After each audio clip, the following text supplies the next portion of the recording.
Unalive 010 is a top-down roguelite shooter where you're stuck in a station, either research or space is unknown, and tasked to shoot your way out. That all sounds fine and dandy, but in execution, although having potential, nothing ever feels quite right. The movements are very floaty, and although the sound effects as well as the kicking dust effect attempt to make it seem like I'm walking, it never quite feels that way. The animation itself never quite looks right either. It's like a moonwalk without the thriller. Speaking of thrills, the gunplay is fine at first, but the longer you play, the more it unravels.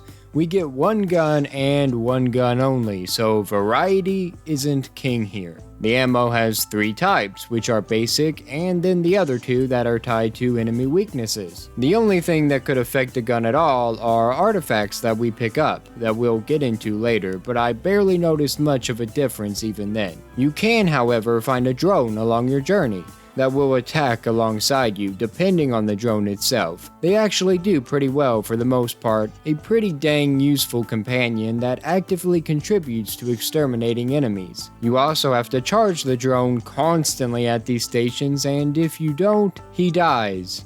Permanently. Which is a big issue since you can't kick him to the station or pick him up and take him there. It kills immersion.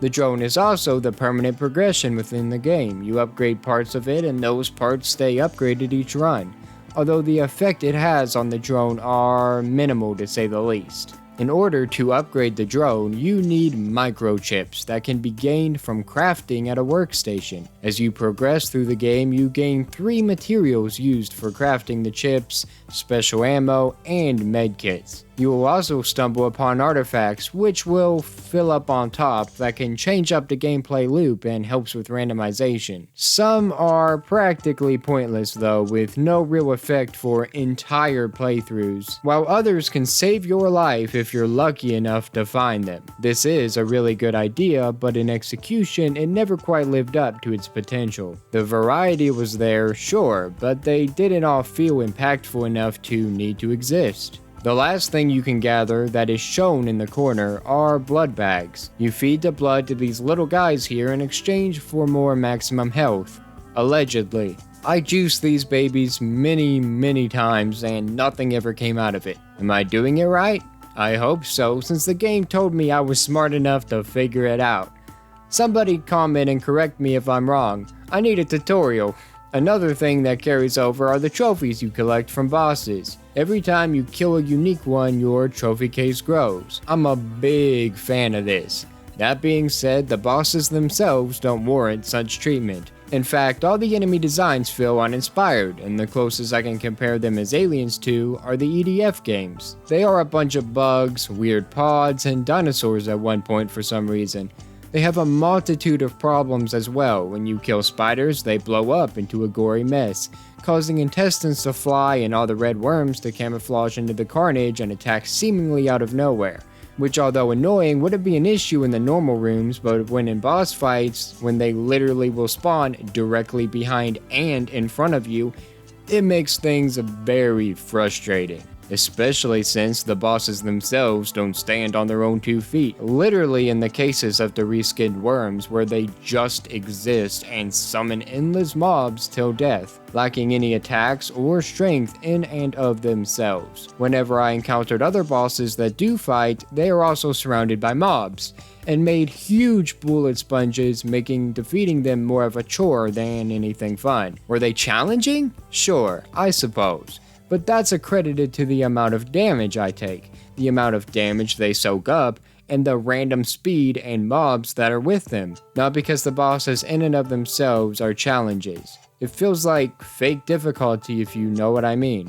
The combat loop itself, despite those problems, can be fun. The longer I played, the better I got, till I was clearing out rooms like I was trained for it. Alas though, again, the execution isn't there. The hitboxes being too small on enemies and too big on obstacles kills the flow entirely. Easy enemies can become hard when you're surrounded, and can't hit them just right. Hard enemies can be made easy by getting stuck on the environment. A chain of attacks can be interrupted by obstacle hitboxes making invisible shields.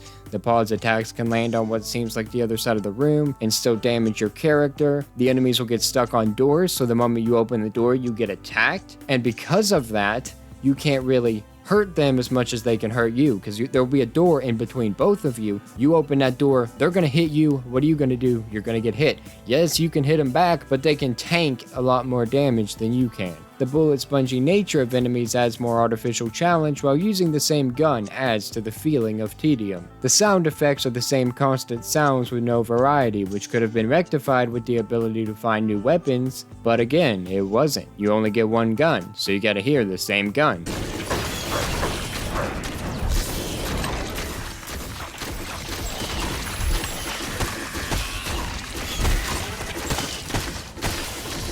The music is always one constant track. That is bang average for this kind of game, and although not detracting directly from it, it does add to that same monotonous feeling and made me want to quit far sooner than a better soundtrack would have done. Especially since that music is the same exact one that my computer and the air conditioning plays all the time.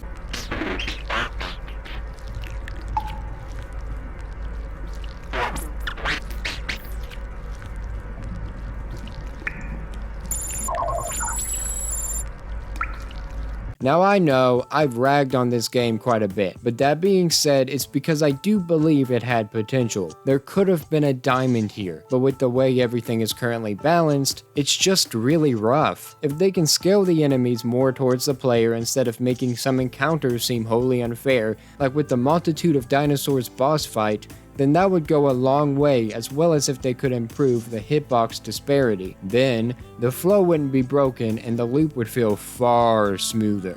The trophy case is an awesome addition, love that, as well as the drone and its upgrade idea. I just wish the upgrades felt more substantial and that the drone wasn't a one and done thing. The boss fights need work as well, and if the head of the boss is in the trophy case, I'd rather not have to fight it again whenever it's just a reskin anyway. The enemies needed more variety than just reskins as well, but as an EDF fan, it didn't bother me too much. If there was a story, even just text-based lore to find, that would have improved it as well by giving me a reason to come back and every time to continue the plot. Instead, if there is a story, I have not stumbled upon it. The only thing story-wise I've seen is that there is an end of the game, so guess we got that going for us. As it stands, it's a fun game to burn a few hours, and for the cheaper price would be worth picking, but wait until whenever it's on sale for a couple bucks. If I push through and get the platinum, then I'll make a review chronicling that, but for more news, reviews, and whatever we choose, stay tuned to Nerdsfeed. Have a great day.